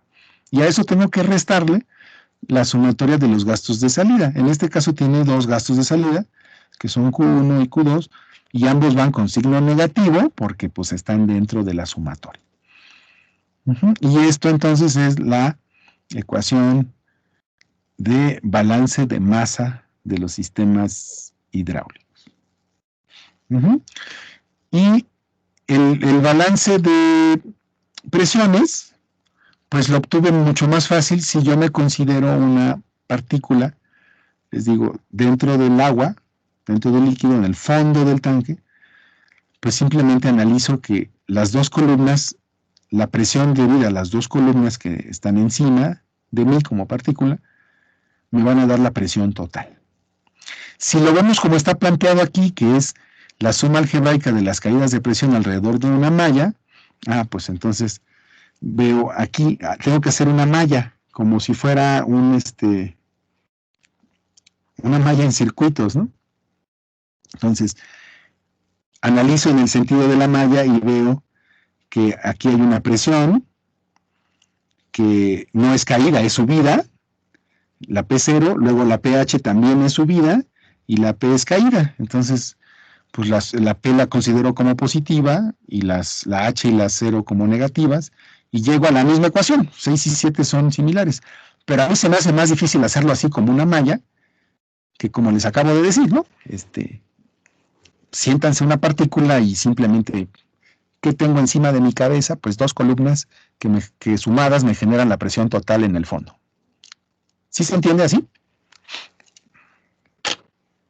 Sí, es un poco más fácil de entender. Es más fácil, ¿no?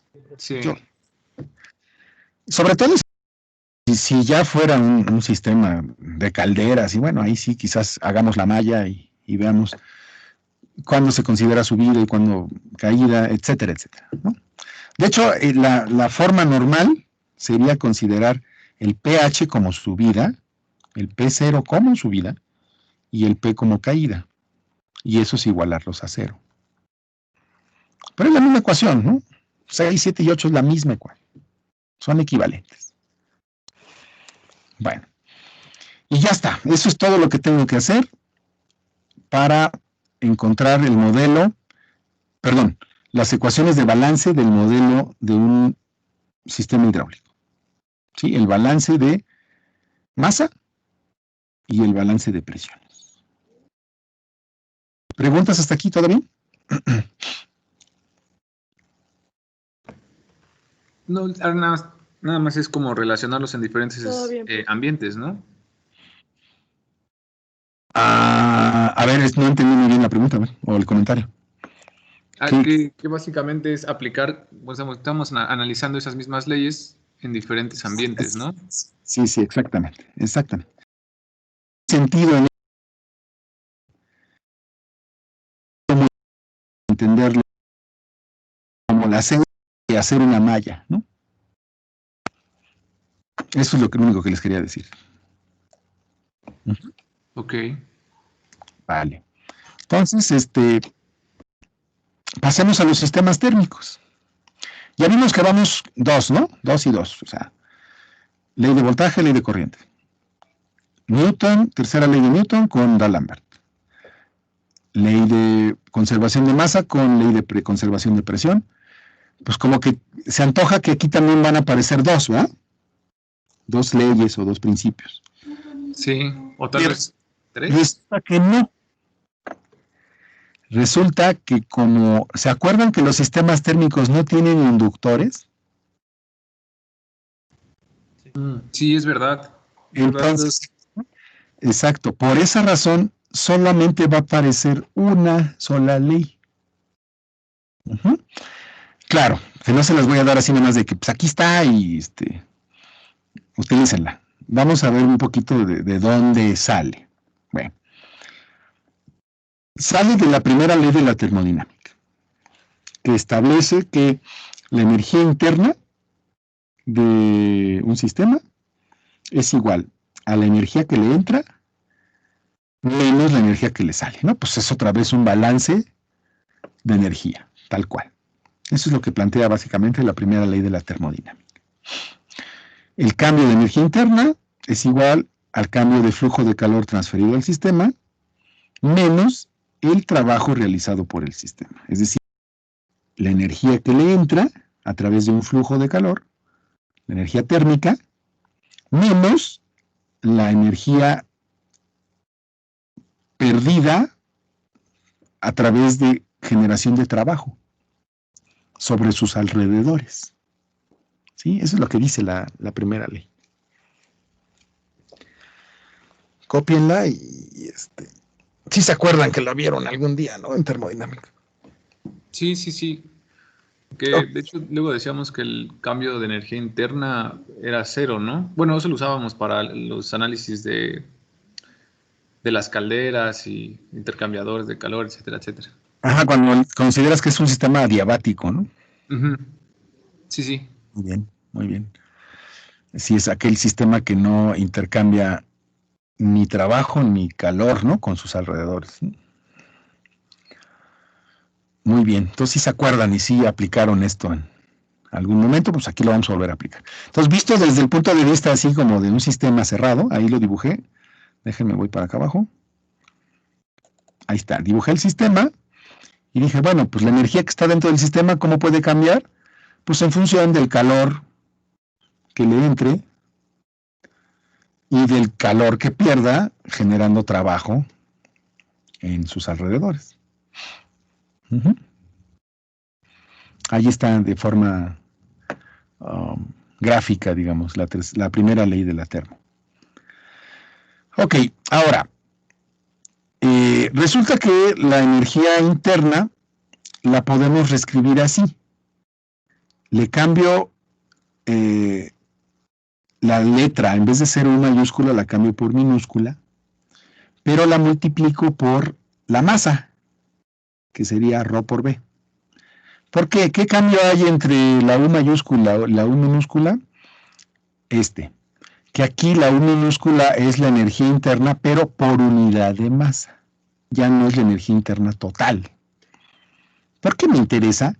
que sea por unidad de masa para que yo diga, bueno, si tengo tanta masa, tendré tanta energía.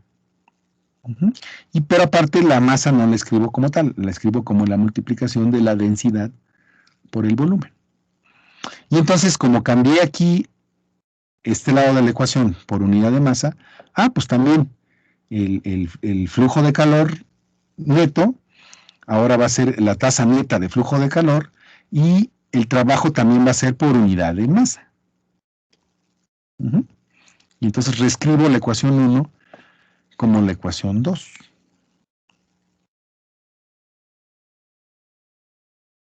¿Sí, vamos bien? Ahorita no estoy hablando de unidades, para no hacernos bolas.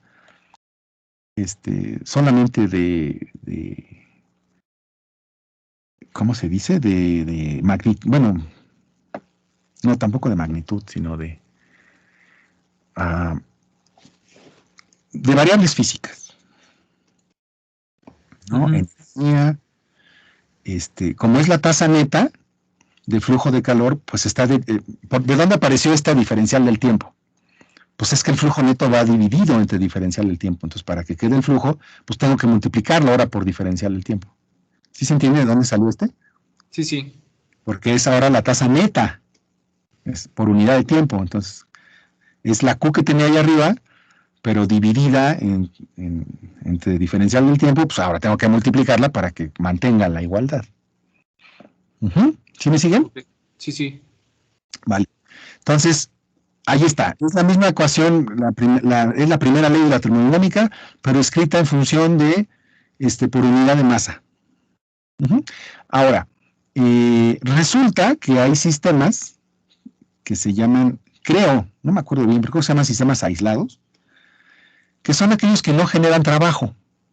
Es decir, que su energía interna, pues solo se almacena internamente, o sea, no la pierden, no tienen forma de perderla, en forma de trabajo. La pueden perder en forma de calor también, pero no en forma de trabajo.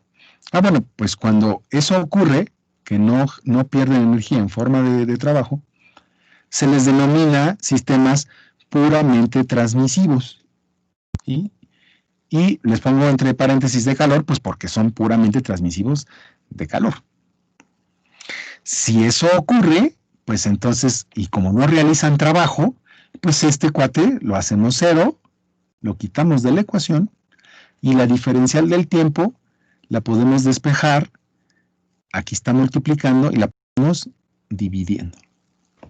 Vale. ¿Ven? Entonces ya nos queda el flujo neto igualado a la masa, ρ por B, por la derivada de la energía interna por unidad de masa con respecto al tiempo. Y sigue siendo la tercera ley de la termodinámica, solo que para sistemas puramente transmisivos de calor. Profe, una duda. Échamela. Como estábamos hablando ahorita de flujo de calor en la primera ley de la termodinámica, entonces, ¿no tendríamos que hablar también de potencia en lugar de trabajo?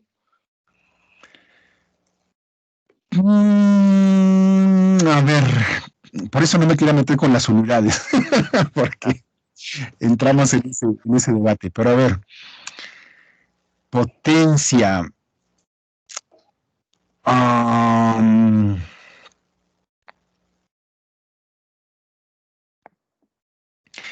A ver, analicemos. El flujo de calor, sus unidades son joule por segundo, es decir, watts. Cuando consideramos el cambio, pues entonces ya no sería watt solito, ¿no? Si es el cambio temporal, sería watt sobre tiempo. Y entonces regresaríamos a joules. Entonces, estas unidades serían joules. ¿Sí, no? A ver. Debátanme. O sea, el flujo de calor sería en watts, ¿no? Sí, pero el cambio del flujo de calor sería en joules, otra vez. O sea, ahí sería como lo que teníamos en la ecuación de más abajo, que está multiplicado por un diferencial del tiempo. Ajá. Ok. Vale. ¿Sí? Sí, entonces sí estamos de acuerdo. Aquí todos los humanos tendrían unidades de joules. Ajá. Por eso es que no cuadraba, ¿no? Porque si es como watts y lo podemos restar con trabajo que Ajá. que no está en joules, ¿no? Pero no es el flujo de calor, es el cambio de flujo de calor. Ok, vale. Ya cuadraron las unidades. Por eso les digo que no quería hablar de unidades ahorita, porque Gracias, profe. sí, entramos en ese tipo de detalles más específicos, ¿no? Pero está bien, qué bueno que tengan inquietud, ¿no? Está bien, en tu cabeza no cuadraba y decías, a ver, aquí hay algo raro, ¿no? Pero bueno, ya, vamos bien, ¿no? Ahora, ¿qué sigue?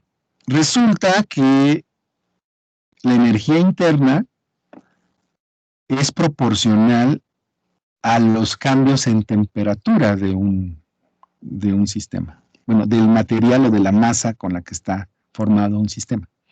Aquí está establecido. El cambio de temperatura es proporcional al cambio de su energía interna. Para que sea igualdad y no sea proporción, pues hay que añadirle esto. El inverso de lo que se denomina calor específico. Y ahora sí, el cambio de temperatura va a ser igual al inverso del calor específico por el cambio en la energía interna por unidad de masa. No me quiero meter tampoco ahorita en unidades del calor específico, pero créanme que eso es cierto. O dicho de otra forma, de 4, pues puedo despejar el cambio de energía interna y expresarlo como el calor específico por el cambio de temperatura. Quizás esa sea la forma donde más lo utilizaron en termodinámica, yo no lo sé. Sí, de hecho. Esta es la forma, ¿no? Pero bueno, la podemos partir de aquí y establecerla. ¿Qué hacemos? Pues sustituimos la ecuación 5 en la ecuación 3 y entonces la diferencial de U, el cambio de la energía interna por unidad de masa, pues lo sustituyo y me quedaría, como C es una constante, a la hora de derivarla, pues sale el calor específico y me queda la derivada de la temperatura con respecto al tiempo. ¿Vamos bien hasta ahí? Sí. Pues resulta que en termodinámica, a esa multiplicación de el calor específico por la densidad y por el volumen, se le llama capacitancia térmica, porque como todo está por unidad de masa, bueno, pues ya la multiplicación de la masa por el calor específico de esa sustancia en particular, ahora sí me dice qué tanta capacidad para almacenar energía térmica tiene un cierto volumen o una cierta masa. Y entonces por eso dicen, no, pues mejor llamémosla eso capacitancia térmica, que está en función de la geometría y del material con el que esté hecho el capacitor. ¿Sí me da a entender? O sea, pues el calor específico depende de cada material, ¿no? Los diferentes materiales tienen diferentes calores específicos. Entonces, ese calor específico multiplicado ahora sí por la masa, me va a decir la capacitancia térmica. Sin meternos en unidades, todavía. Pero sí se entiende, ¿no? A ver, si no, digan.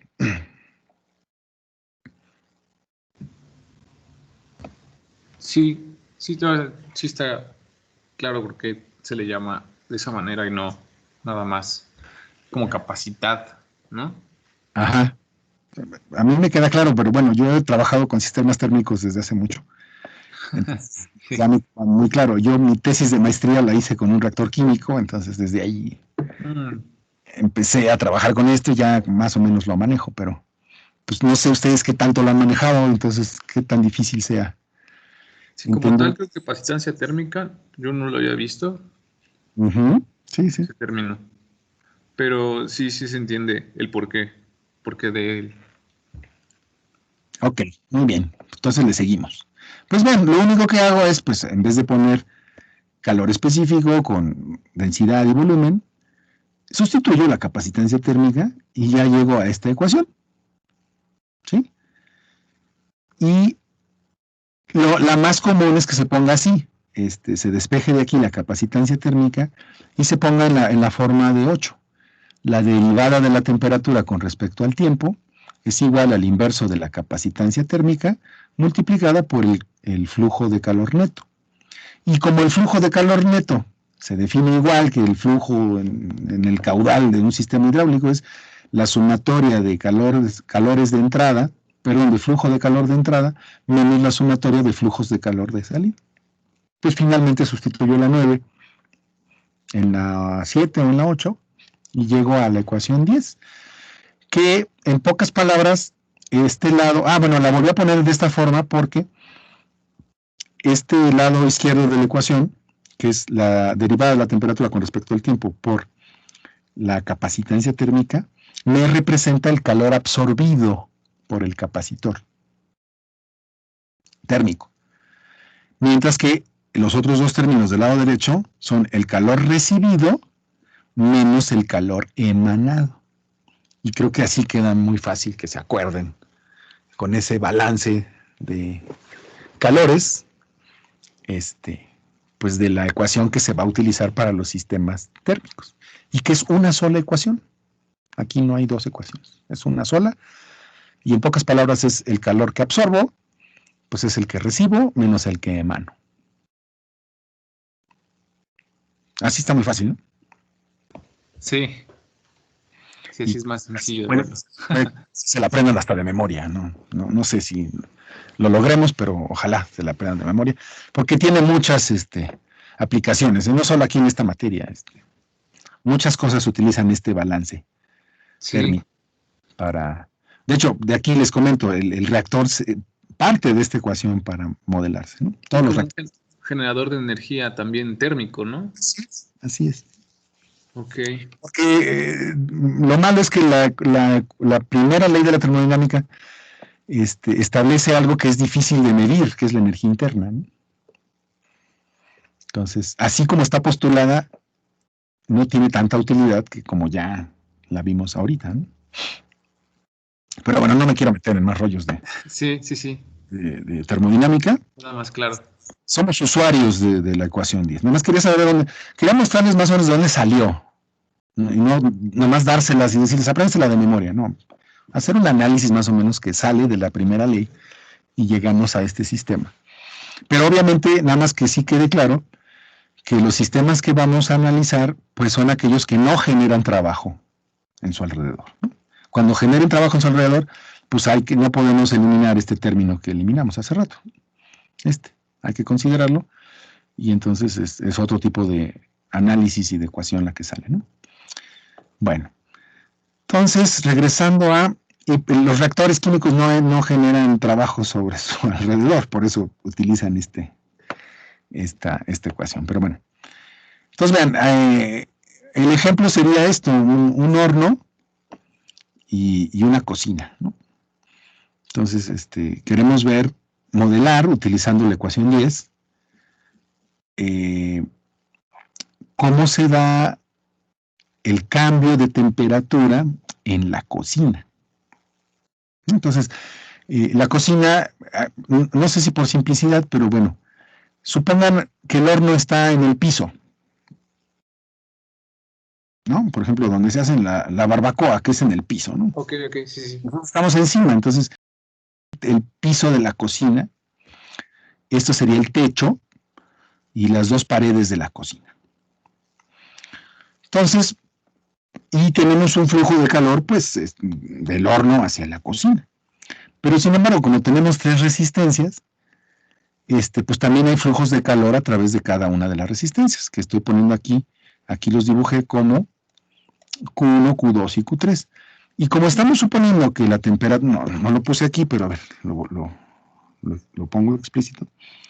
Aquí hay una temperatura de la cocina, aquí hay una temperatura ambiente, y aquí hay una temperatura del horno. Estoy suponiendo que la temperatura del horno es mayor que la de la cocina, ¿no? Para que entonces proponga que el flujo va en ese sentido. ¿Sí? Porque si no, el flujo iría en sentido contrario, pero no.